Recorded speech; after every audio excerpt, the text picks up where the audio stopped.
Olá, companheiras, olá, companheiros, saudações petistas. Essa é mais uma edição do podcast Em Tempos de Guerra, a Esperança é Vermelha. Hoje é sexta-feira, dia 11 de fevereiro. Eu sou o Patrick e topo a conversa junto com vocês.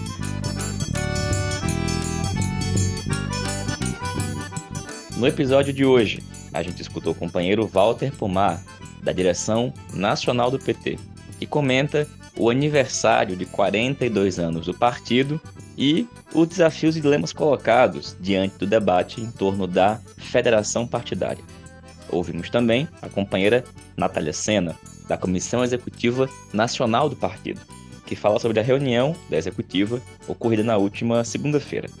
E tratamos também da perseguição contra o vereador petista de Curitiba, Renato Freitas, que tem sido alvo de fake news, perseguições, desde as manifestações contra o assassinato de Moise Kabagambe.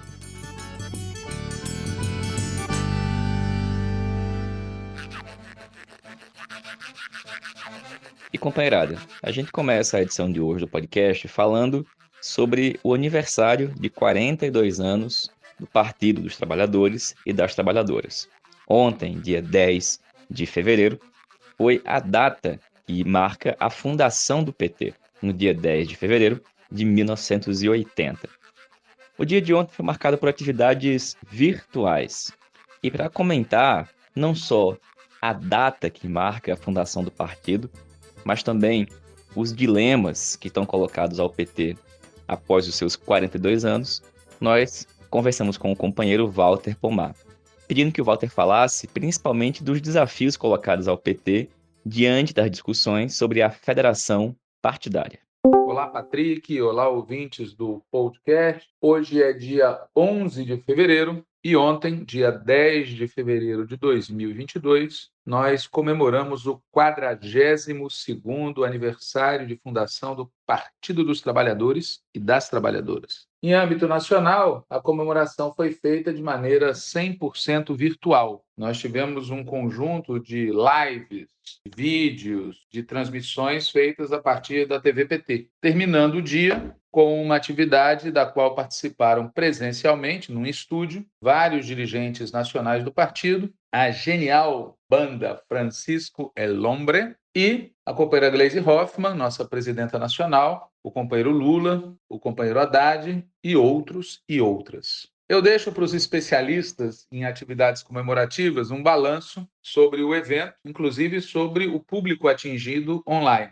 E quero me dedicar mais à mensagem que foi nos dada pela companheira Gleisi Hoffmann ao final do seu discurso. Vida longa para o Partido dos Trabalhadores. E é isso mesmo que a gente deseja, que o partido tenha um glorioso futuro pela frente. Mas no meio do caminho tem duas pedras. Uma, essa ideia de colocar o Alckmin na vice de Lula, que sinaliza, na verdade, a tentativa de reeditar, em condições piores, a política adotada em 2002, com a chamada Carta aos Brasileiros. Além dessa pedra chamada Alckmin, tem uma outra pedra, maior e bem mais perigosa, chamada federação. E é dessa pedra que eu quero falar um pouco, porque se a gente não tirá-la do caminho, ao invés de ter vida longa, o que o PT vai ter é um grande passado pela frente.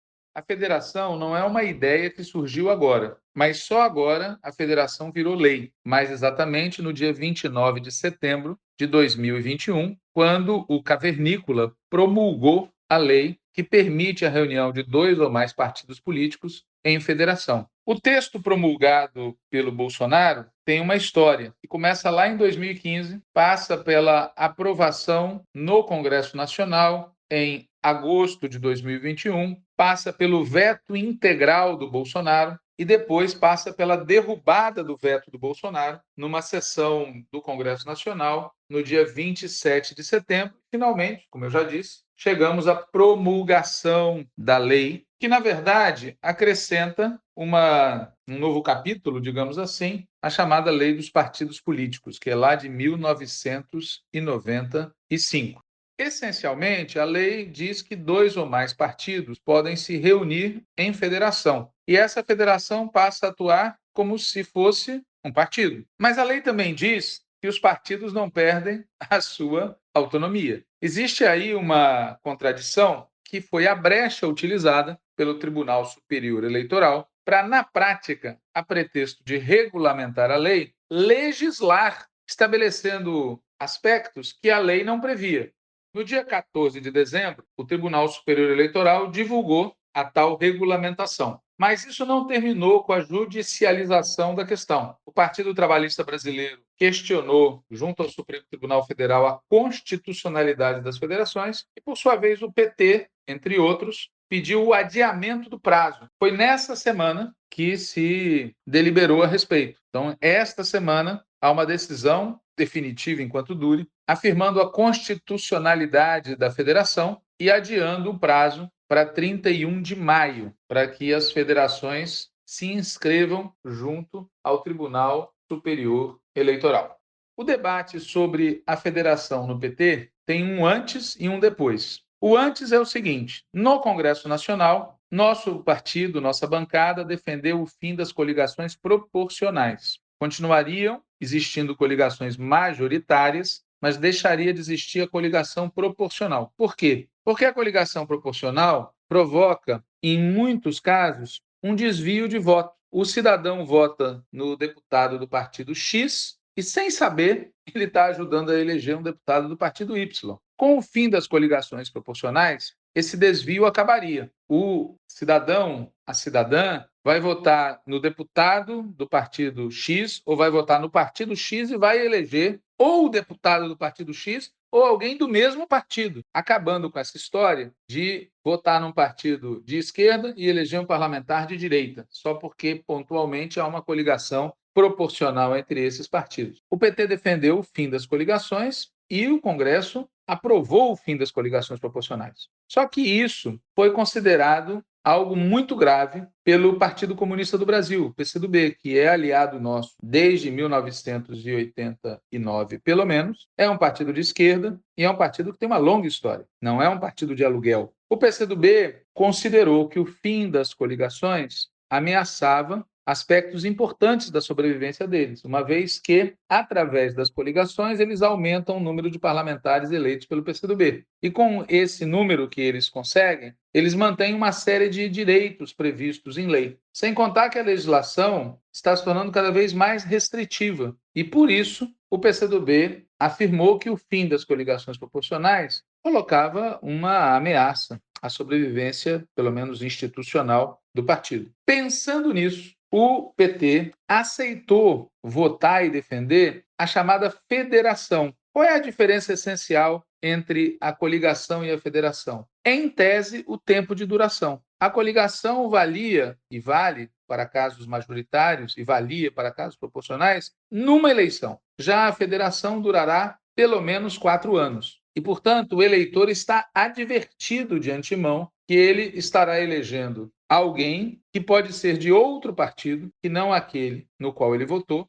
mas pelo menos ele saberá que esse outro partido vai continuar aliado ao partido no qual ele votou por um período mais longo. Essa é a tese. Por um lado, a preocupação em ajudar o PCdoB, por outro lado, essa ideia de que uma união de mais longo prazo é defensável politicamente. Com base nessa tese, o PT apoiou o Instituto da Federação.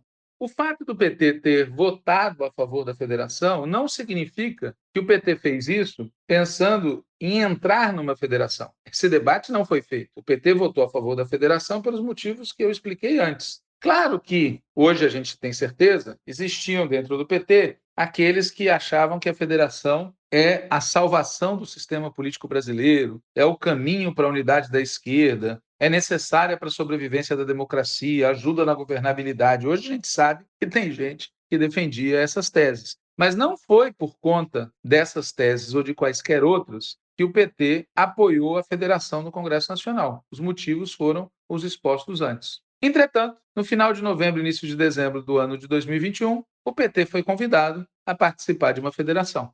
O convite partiu do Partido Socialista Brasileiro. O Partido Socialista Brasileiro havia sido procurado pelo PCdoB. O PCdoB queria fazer uma federação com o Partido Socialista Brasileiro. O Partido Socialista Brasileiro disse ao PCdoB que apenas com o PCdoB não interessaria ao PSB fazer uma federação, mas que se fosse com o PT, poderia interessar. Vejam que caminho torto seguiu essa história. E o fato é que o PT foi convidado a discutir com o OPV, o PCdoB, o PSB e ele próprio uma federação partidária. O assunto começou a ser tratado fora das instâncias do PT, até que no dia 16 de dezembro, a direção nacional do PT, o Diretório Nacional do Partido, aprovou uma resolução sobre o tema. Essa resolução admitia dar prosseguimento à discussão com os três partidos, PV, PCdoB e PSB, mas também determinava o seguinte, abre aspas, cabendo à Comissão Executiva Nacional do Partido conduzir este processo de diálogo para posterior decisão do Diretório Nacional. Portanto, segundo a resolução aprovada no dia 16 de dezembro de 2021, caberia à Comissão Executiva Nacional conduzir o processo.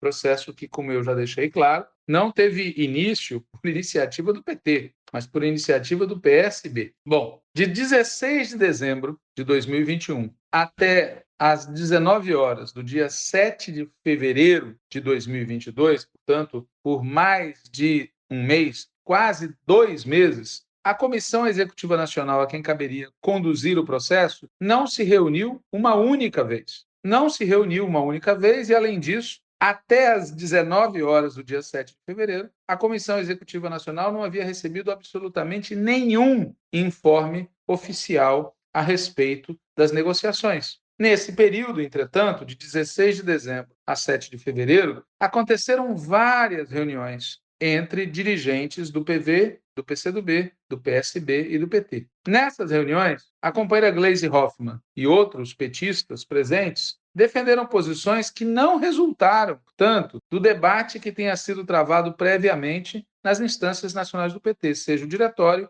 seja a executiva. Isso é muito grave e é muito sintomático do que vem por aí caso essa federação seja efetivamente aprovada. Uma anulação das instâncias do partido. Bom, também nesse período, entre 16 de dezembro e 7 de fevereiro, houve pelo menos um grande bate-boca público entre lideranças do PSB e do PT. Esse bate-boca foi protagonizado, de um lado, pelo Carlos Siqueira, presidente nacional do PSB, e, por outro lado, pelo deputado federal José Guimarães. Pois bem, na noite de 7 de fevereiro, como já foi dito, ocorreu a primeira reunião da Executiva Nacional do PT no ano de 2022. Um dos pontos tratados na referida reunião da Executiva foi exatamente o tema da federação. E os informes que foram dados, o debate que foi feito, mais aquilo que vem saindo na imprensa, na nossa opinião, confirmam que a federação é uma imensa fria. É algo que o PT não deve aprovar se o PT quiser sobreviver intacto.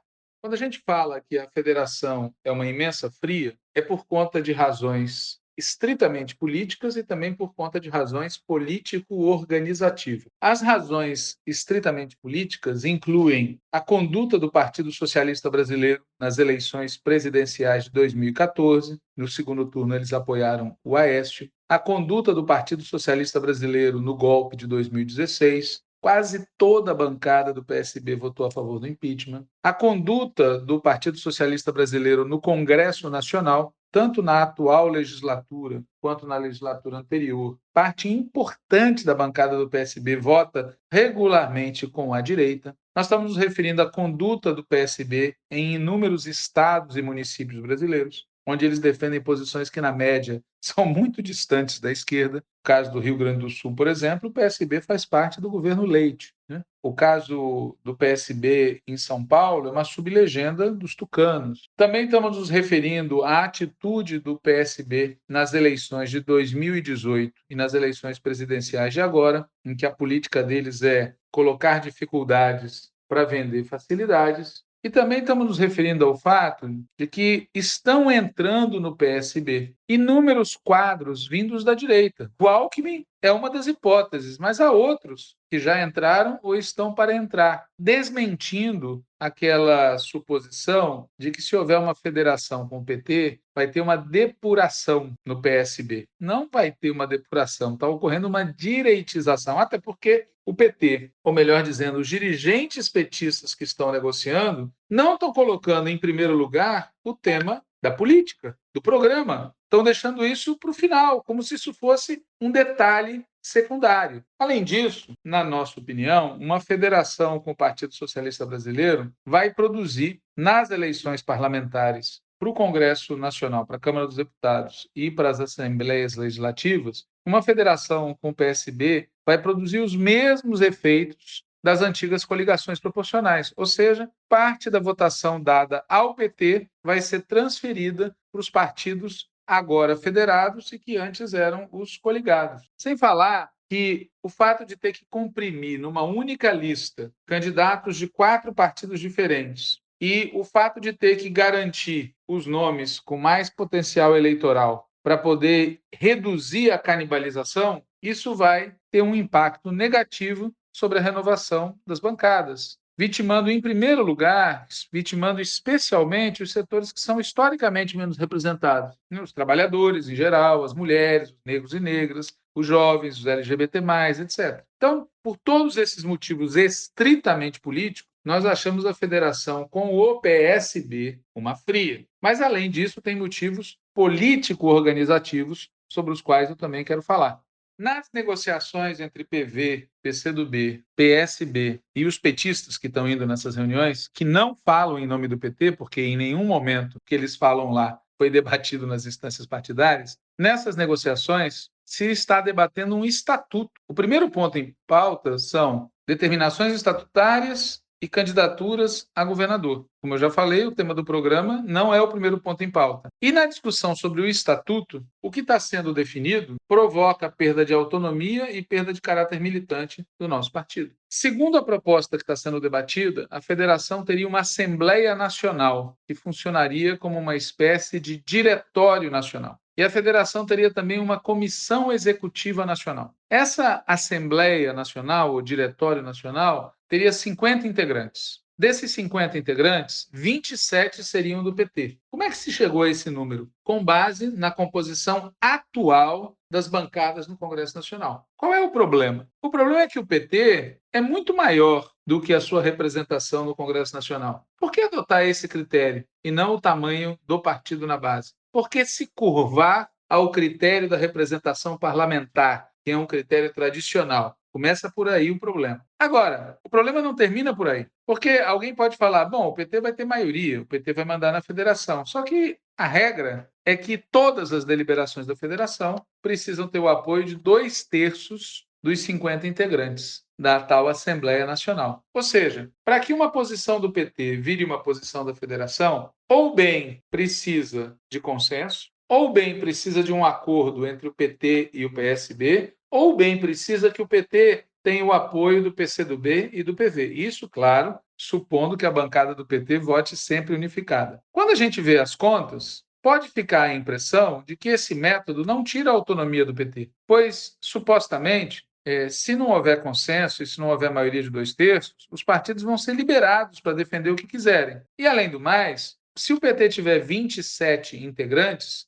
não haveria como o PSB, o PV e o PCdoB formarem uma maioria de 2/3 contra o PT. Então, supostamente, quando você vê os números, passa a impressão de que não haveria risco nenhum de perda de autonomia por parte do PT. O problema é que isso só funciona assim no parlamento. Se você não tiver um acordo, cada bancada vota como quiser. Mas como é que você faz quando se trata de decidir quem vai ser o candidato a presidente, quem vai ser o candidato a governador, quem vai ser o candidato a prefeito? Como é que faz quando se tem que decidir qual é a lista de candidatos a vereador, a lista de candidatos a deputado estadual, a lista de candidatos a deputado federal? Não tem a hipótese, cada um faz o que quer. Ou tem acordo, ou tem maioria de 2/3, ou a federação não tem candidatura. Portanto, os próprios negociadores do estatuto ficaram buscando achar fórmulas para, na hipótese de não ter consenso nem ter 2/3, facilitar as decisões. Uma das hipóteses, o PSB já anunciou de público, que é alterar essa regra e incluir no critério para compor a proporcionalidade da direção o número de prefeitos. E com isso, o PT não teria mais 27. O PSB também está propondo alterar de 2/3 para 4/5 o necessário para tomar posição. Mas, além disso, por enquanto são propostas do PSB, foram debatidas algumas propostas e consensuadas entre os integrantes dessas reuniões. Essas propostas, elas são assustadoras.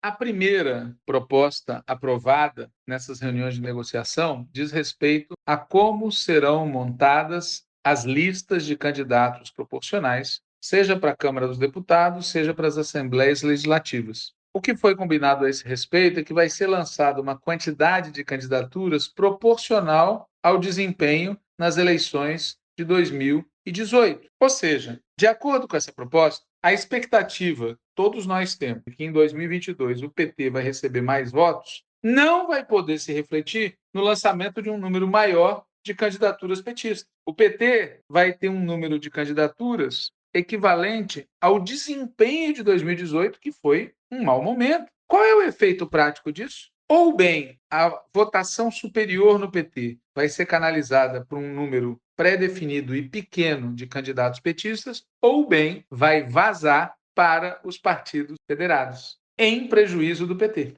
Um segundo, entre aspas, consenso nessas reuniões é sobre a definição da chapa majoritária em 2022. Nesse caso, os candidatos a presidente e a governador da federação serão decididos previamente, ou seja, antes da federação ser lançada, já tem que ter os acordos. Por isso é que o PSB está fazendo uma pressão imensa para fechar os acordos nos estados. E é por isso também que começam a aparecer propostas esdrúxulas e despolitizadas, como essa de decidir no palitinho, melhor dizendo, na pesquisa, quem vai ser a nossa candidatura. Agora, vejam bem, como a federação agora tem que ser inscrita até o dia 31 de maio, significa que pesquisas no início do processo eleitoral vão decidir quem serão os candidatos a governador no final do processo. Proposta desse tipo beneficia os partidos de largada e prejudica os partidos de chegada, que é exatamente a situação do PT. Outra decisão consensual nessas reuniões diz respeito à chapa majoritária nas eleições de 2024, ou seja, como serão decididas as candidaturas a prefeito. Sobre isso, sabe qual foi o consenso? Candidatura nata. Fica assegurada a candidatura à reeleição dos prefeitos que estejam filiados a algum dos partidos da federação no momento em que a federação for oficializada. Ou seja, naquelas cidades onde o PSB tem prefeitos claramente de direita, o PT vai ter que apoiar. Naquelas cidades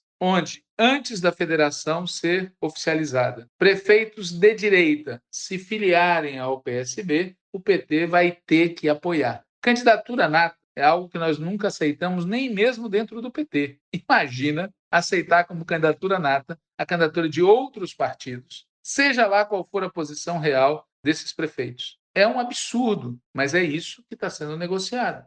Ainda sobre a chapa majoritária, tem uma proposta ainda mais absurda que a candidatura nata. É a seguinte: naqueles municípios, que são a imensa maioria dos municípios do país, onde nem o PV, nem o PCdoB, nem o PSB, nem o PT estejam governando no ano de 2024, na hora de decidir quem vai ser o candidato, não vai poder usar a regra da candidatura nata. Porém, terão preferência na indicação da candidatura os partidos que tiverem governado a cidade no mandato anterior. Ou seja, se no ano de 2016 a 2020 o PSB governava a sua cidade e perdeu as eleições, em 2024 o PSB vai ter preferência na hora de tratar da definição da candidatura a prefeito da federação. O caso de algumas cidades chega a ser bizarro. Em 2016, o cara foi lá, foi candidato pelo PSB, ganhou a eleição falando mal do PT e defendendo o impeachment. Em 2020, depois de um péssimo governo, ele foi derrotado. E em 2024,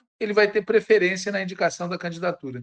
A tal proposta que está sendo negociada define também o seguinte, que se houver mais de uma candidatura disputando a indicação, a decisão final vai ser da Executiva Nacional da Federação. Ou seja, se elimina totalmente a autonomia do PT, pois a decisão local, a decisão sobre quem vai ser a candidatura a prefeito em cada cidade do país, no limite, não vai ser tomada pelo Diretório Municipal, não vai ser tomada pelo Diretório Estadual, nem mesmo pelo Diretório Nacional do PT. A decisão vai ser tomada pela Executiva Nacional da Federação. Então, o fato é que, embora tudo isso esteja em negociação, e mesmo na negociação esteja muita coisa está indefinida, a proposta que está sendo negociada inclui medidas que afetam profundamente a autonomia do partido, especialmente nos estados e municípios. E por isso, os negociadores estão falando e escreveram na proposta que defendem uma revisão estatutária no ano de 2023. Aliás, na reunião do Diretório Nacional do PT, realizada em 16 de dezembro de 2021, a própria presidenta Gleisi Hoffmann afirmou que, se nada der certo com a federação, a gente poderia alterar a lei. O problema é que, além dessa promessa ser totalmente baseada numa hipótese, né? Quem disse que nós vamos conseguir alterar a lei? Né? O fato é que os efeitos negativos já terão sido criados. Tem um efeito negativo sobre o qual pouco se fala e que a gente tem insistido em lembrar. A regulamentação do TSE, que tem efeito de lei, estabelece que o partido que transferir recursos públicos a outro da mesma federação poderá ter suas contas desaprovadas em razão da aplicação irregular desses recursos. Ou seja, depois de anos e anos lutando para que o Tribunal Superior Eleitoral não aplicasse contra o Diretório Nacional do PT penas decorrentes de atos cometidos por diretórios estaduais e por diretórios municipais do próprio PT, depois de anos lutando por isso, e conseguimos isso finalmente, né? Quem cometeu o mal feito, que responda por ele. No caso da federação, a gente vai estar aceitando que a gente pode ser responsabilizado por atos cometidos por diretórios municipais e estaduais de outros partidos. E não termina aí. A federação, por lei, é por 4 anos. Para entrar ou para sair da federação, precisa o deferimento do pedido pelo Tribunal Superior Eleitoral. E mesmo se houver o tal deferimento, o artigo 7º da regulamentação diz o seguinte, abre aspas, o partido que se desligar da federação antes do tempo previsto ficará sujeito à vedação de ingressar em federação, ficará sujeito à vedação de celebrar coligação nas 2 eleições seguintes e ficará sujeito à perda do fundo partidário. Então, é uma quantidade de penas possíveis, né, que é muito complicado. O texto diz explicitamente, até completar o prazo mínimo remanescente, não poderá utilizar o fundo partidário. Ou seja, não é tão fácil sair se não der certo. Não é tão fácil mudar a lei se não der certo. A única coisa certa é que entrando tem implicações. E uma das implicações que também está na regulamentação do TSE é a seguinte, abre aspas,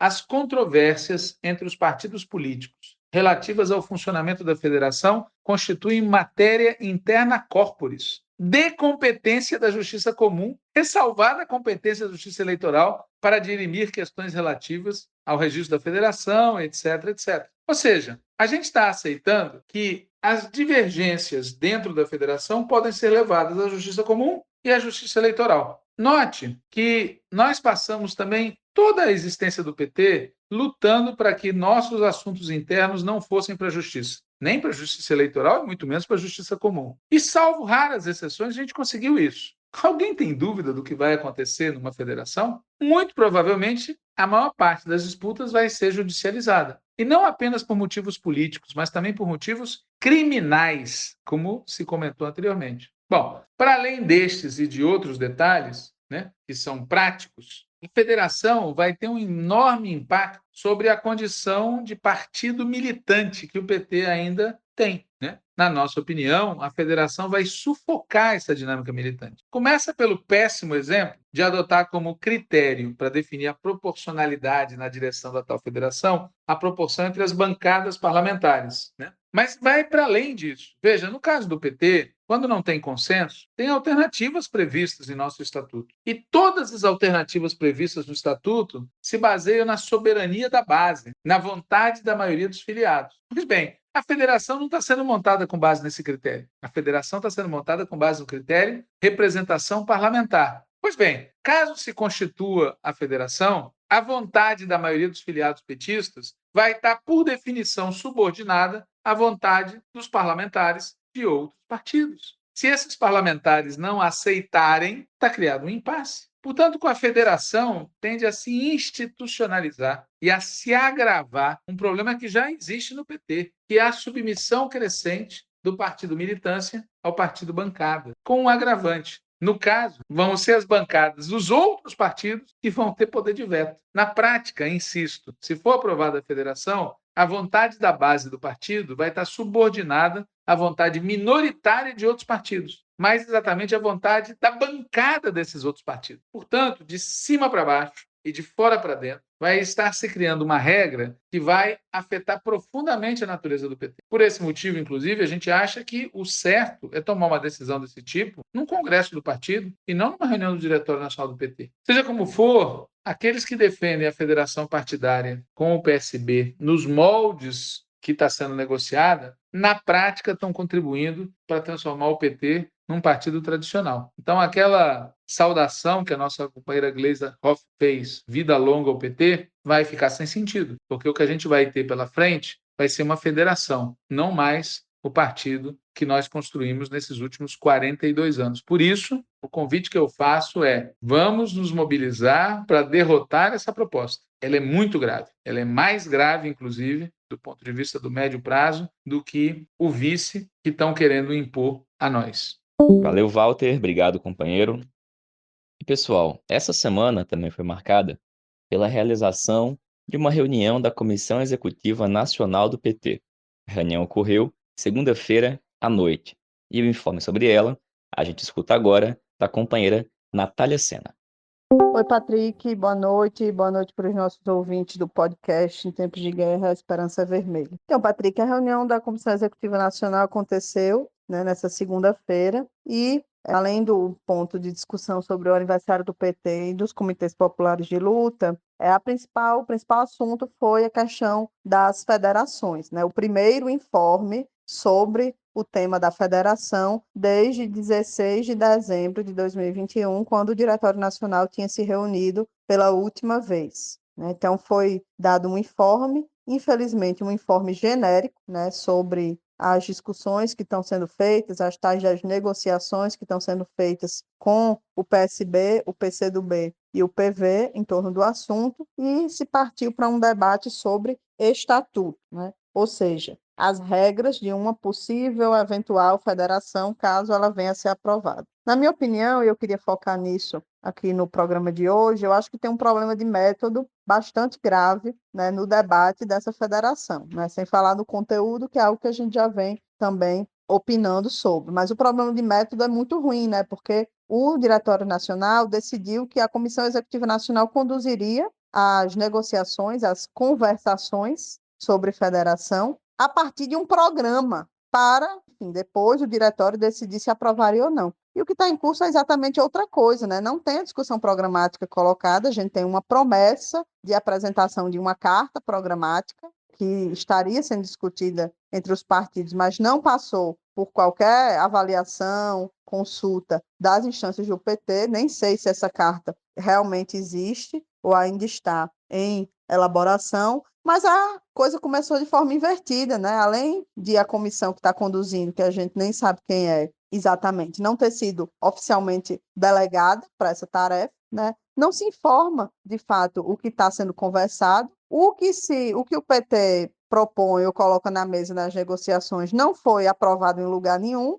né? E se começa a discussão, ao invés de se começar pelo programa, que é como o Diretório Nacional deliberou que deveria ser, a partir de um programa, isso foi escrito, não, se começa pelo estatuto, ou seja, pela definição das regras acerca de quem vai comandar, né, de quem vai mandar nas decisões que a federação vai tomar, né? Isso é grave, porque o que é que está efetivamente em jogo? É as disputas sobre quem vai ter a maioria na direção e como as decisões vão ser tomadas, né? O PSB, por exemplo, não aceita que o PT tenha a maioria, não aceita que as decisões sejam tomadas por maioria simples, só pode ser tomada por maioria de 2/3. Não aceita que o PT tenha a maioria de 2/3. Agora estão inventando uma nova condição, que é a história do poder de veto. Querem que o critério para a formação da federação, para a definição do peso de cada partido na federação, na direção da federação, seja, para além do tamanho das bancadas, também a quantidade de prefeitos, que aí é onde o PSB tem um número maior do que o PT, enfim. Então, todas essas questões estão na mesa de negociação e um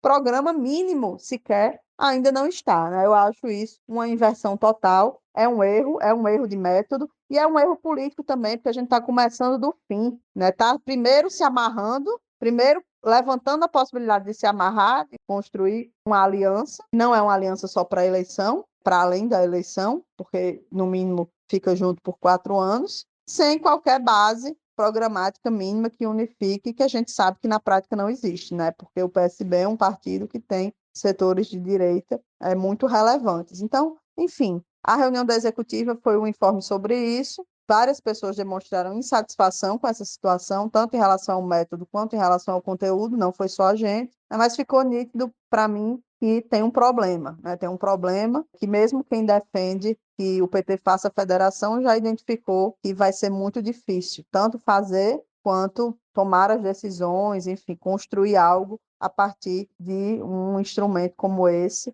que é um instrumento com todo formado dessa forma, com partidos que não têm identidade programática, né, leva à direitização. A federação funciona como se um partido fosse, né, com uma direção formada a partir de critérios institucionais, de tamanho de bancada. Então, isso mete o PT no meio de um negócio onde as nossas decisões vão estar cada vez mais contaminadas e subordinadas a um método de funcionamento que não é o nosso método de instâncias, de partido militante, é um método da direita, né, onde os partidos têm donos, onde as figuras públicas mandam em tudo e decidem. Enfim, é uma situação complicada. A executiva do PT debateu isso de forma muito superficial na última segunda-feira, né, a partir desse informe sobre o que estaria em discussão acerca do estatuto. Né, foi uma reunião que aconteceu à noite, então o debate durou, sei lá, pouco mais de 1 hora, eu diria, o debate sobre federação, e está marcada para a próxima segunda, agora dia 10, 11, 14 de fevereiro, uma nova reunião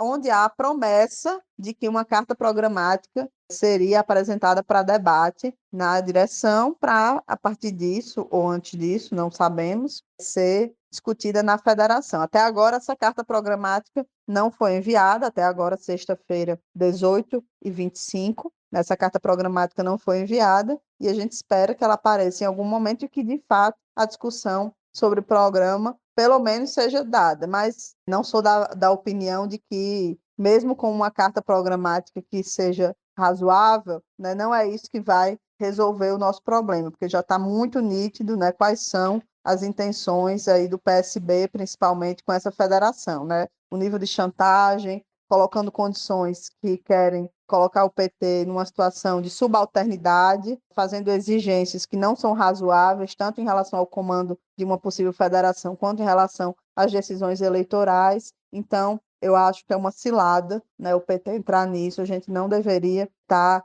perdendo tanto tempo, tanta energia, que deveria estar sendo dedicada à construção do nosso programa de governo, à construção de alianças, à construção dos comitês populares para trabalhar, enraizar a campanha de Lula pelo país, né? E a gente está perdendo muito tempo com essa discussão da federação. É isso que eu queria trazer de informe aqui sobre essa última reunião. E na semana que vem, provavelmente, eu volto trazendo mais informes para contar como foi a próxima reunião da Comissão Executiva Nacional do PT. Um abraço, boa noite, bom final de semana a todos e todas. Obrigado, Natália. Valeu pelo informe, companheira. E, gente, na edição de segunda aqui do podcast, nós comentamos dos atos que ocorreram no país inteiro em memória e em repúdio ao assassinato de Moise Kabagambe. Um desses atos ocorreu em Curitiba e teve a participação de movimentos negros, movimentos sociais e populares, e contou com a participação do vereador petista Renato Freitas. O ato de Curitiba repercutiu ao longo de toda a semana, através de mentiras e de ataques que são direcionados ao vereador petista Renato Freitas.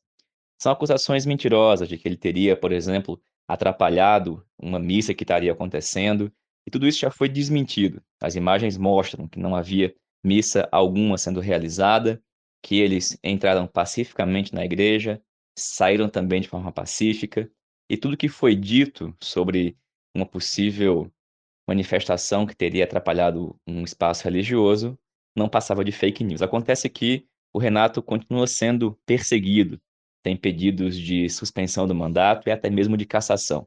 Bom, para tratar um pouco do assunto, agora a gente pediu que alguns companheiros e companheiras falassem sobre o assunto. E a gente começa escutando o companheiro Tiago Soares, que é secretário de combate ao racismo do PT do Estado de São Paulo.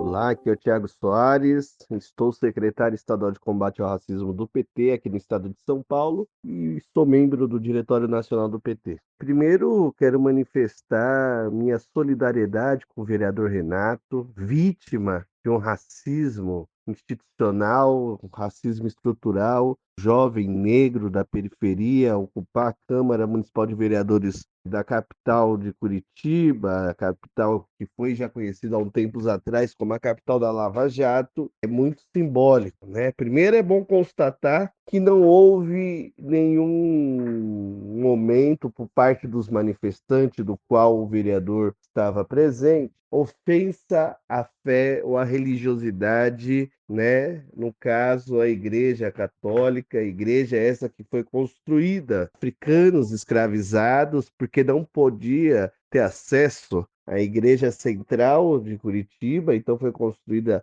essa igreja, é um marco da luta, né, do povo negro naquela cidade, de resistência, de enfrentamento, né, aos racistas, aos grandes latifundiários. O que ocorreu foi que o padre se sentiu incomodado com os manifestantes entraram até a igreja para reivindicar aquele espaço como um espaço de resistência, um espaço de luta, e não para ofender a crença religiosa, a fé católica ou qualquer outra denominação religiosa. O que acontece é que o bolsonarismo, né, a extrema direita, a direita fascista, eles não admitem, eles querem aproveitar esse momento para tentar colocar a pecha de que é o PT contra a religiosidade é uma disfarçatez, porque o PT governou já há 13 anos o Brasil, muitas capitais, muitos estados, e nunca teve essas questões. Então, o que acontece em Curitiba,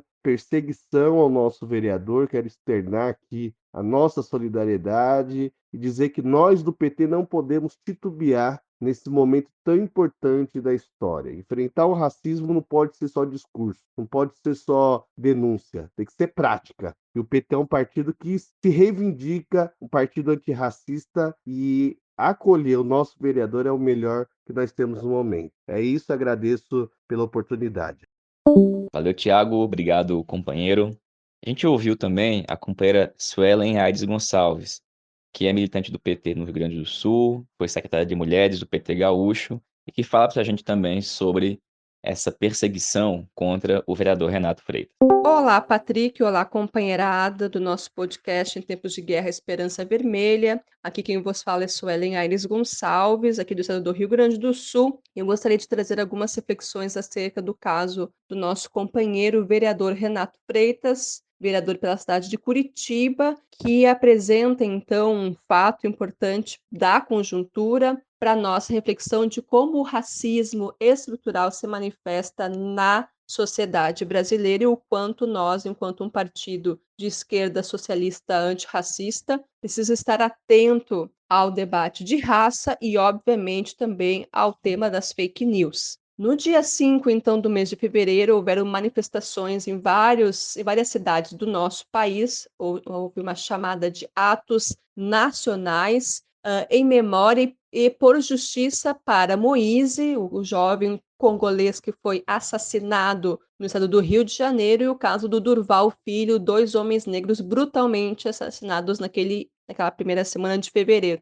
Então, saímos às ruas em atos em várias capitais, e uma delas foi o estado do Paraná, em Curitiba, e essa atividade no estado do Paraná, então, foi construída num espaço simbólico para o povo preto do Paraná, que é em frente à igreja Nossa Senhora do Rosário dos Pretos de São Benedito. Nesse local havia, então, uma missa, obviamente, naquele horário, e após a missa, então, houve uma manifestação dos manifestantes que já estavam na praça em frente à igreja. Esses manifestantes entram dentro da igreja com uma intervenção, né, pacífica, enfatizando o debate, né, sobre a questão da valorização da vida, inclusive das pessoas negras, uma intervenção, inclusive, simbólica para esse espaço. E neste momento, então, houveram inúmeras interpretações a partir dessa experiência. E aí a gente pode visualizar do quanto a mentira, né, a propagação de imagens, né, ou de vídeos, né, podem trazer elementos também de fake news. Como foi o caso, então, nesta ação, né? Ela foi tratada como, por algumas pessoas, né, como se fosse uma interrupção da missa, uma ação de vândalos e, obviamente, foi também tipificado enquanto uma invasão nesta igreja. Obviamente que os vídeos, então, desta ação, obviamente, apresentam que este fato não passava de uma fake news, houve sim um acesso à igreja de forma pacífica, dialogando na perspectiva de contra o preconceito religioso, né, contra a intolerância religiosa e pela valorização da vida. Então, nós percebemos que este caso escancara o que é o racismo, porque também, de alguma forma, este fato foi interpretado, né, por setores da direita, de alguma forma, dizendo, né, que vândalos petistas, né, inclusive um vereador representante do nosso mandato estava invadindo a igreja, buscando trazer alguns elementos, né, de ataque, obviamente, no nosso partido e a nossa figura pública, que é o caso do nosso vereador, enquanto pessoas da esquerda também questionavam a ação dos manifestantes, né, trazendo elementos numa perspectiva que seria um erro dos manifestantes adentrarem a igreja, obviamente, baseadas também nessas mentiras, né, que seriam as fake news. Então, o quanto é estratégico a gente dizer com muita ênfase, né, total solidariedade ao Renato Freitas, nosso companheiro Renato Freitas, e que seguiremos firmes e fortes trazendo o debate de um PT antifascista, antirracista, em defesa à vida em todos os lugares. Então seria isso, Patrick. Seguiremos firmes e fortes e até breve. Valeu, Suelen. Obrigado, companheira.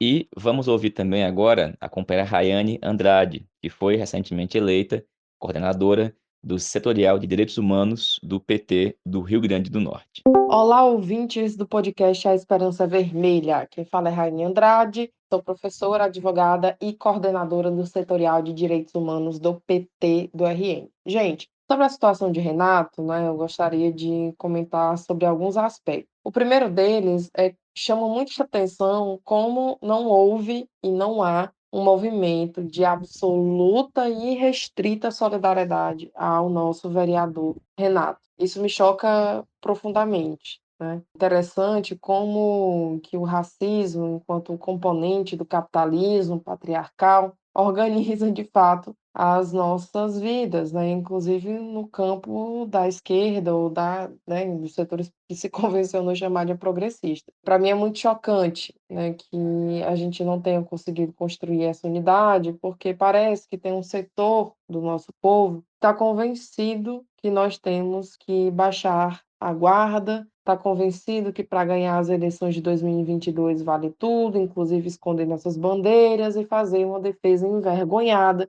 e moralista quando a gente está enfrentando o debate da questão racial no Brasil. E a isso, Patrick, eu queria destacar um pouco, né? Quando a Angela Davis vai nos convidar a pensar que numa sociedade racista nós temos que ser antirracistas, ela nos provoca no sentido de romper com a visão de que ser racista é uma coisa ruim. Racista não é ser uma coisa ruim. O racismo é um pensamento que sistematiza as nossas desigualdades, as nossas opressões, é algo que estrutura as nossas vidas. Não é algo que pode ser mencionado por uma lógica cristã dicotômica de bom ou de ruim. Então é muito cruel que a gente enfrente o racismo, especialmente a gente, quando eu falo, né, os setores de esquerda, tente enfrentar o racismo com palavras, tente enfrentar o racismo no campo da disputa retórica. O racismo ele tem que ser enfrentado de maneira radical, porque o racismo é radical contra nós.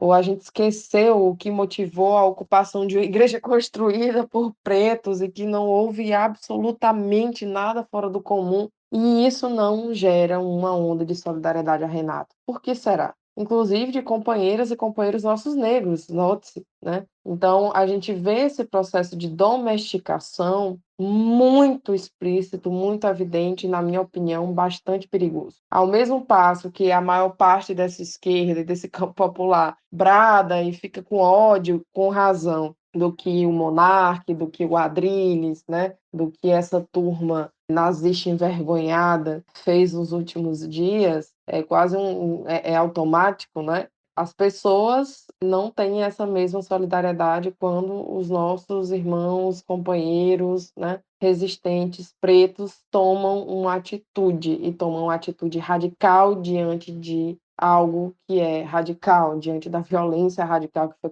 cometida contra Durval, diante da violência radical que foi cometida contra Moise, né? Isso, para mim, é dolorido, pessoalmente, eu acho uma covardia bizonha, bizarra, e só mostra como a gente está distante de entender, né, para fora dos discursos. E vejam bem, às vezes são setores que mais se reivindicam, né, a partir da política das identidades, né, como que esses setores são absolutamente hegemonizados por uma compreensão liberal do debate sobre a questão racial. Então, a prova está colocada, né? Renato faz um mandato absolutamente combativo, faz um mandato muito, muito importante. Eu acho que ele aponta para a necessidade da radicalidade da luta que nós precisamos nesse tempo de guerra. E, infelizmente, o conjunto do partido, o conjunto da esquerda, não está nem perto da radicalidade com o que o nosso companheiro se conduz, se pauta, né?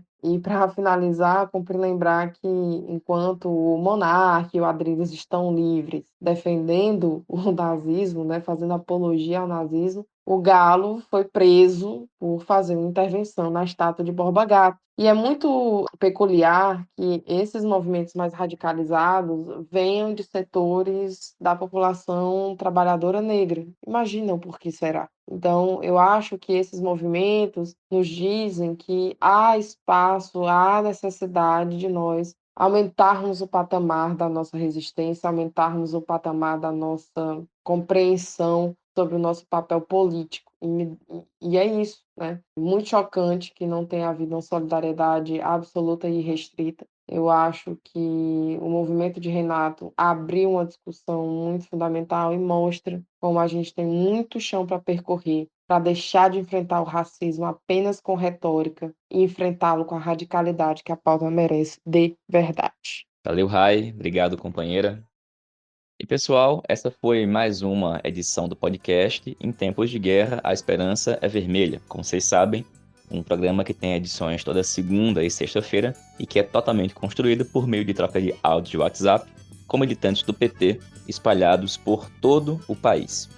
Encerramos a edição de hoje, mais uma vez deixando nossa total solidariedade ao companheiro Renato Freitas e também, nesta semana, desejando uma vida longa ao Partido dos Trabalhadores e das Trabalhadoras. Que o PT continue sendo um partido militante, de massas, democrático e socialista, e que não se confunda ou que não altere a sua natureza entrando em propostas como essas de federações que mudam completamente a sua essência. Vida longa ao PT e ao socialismo.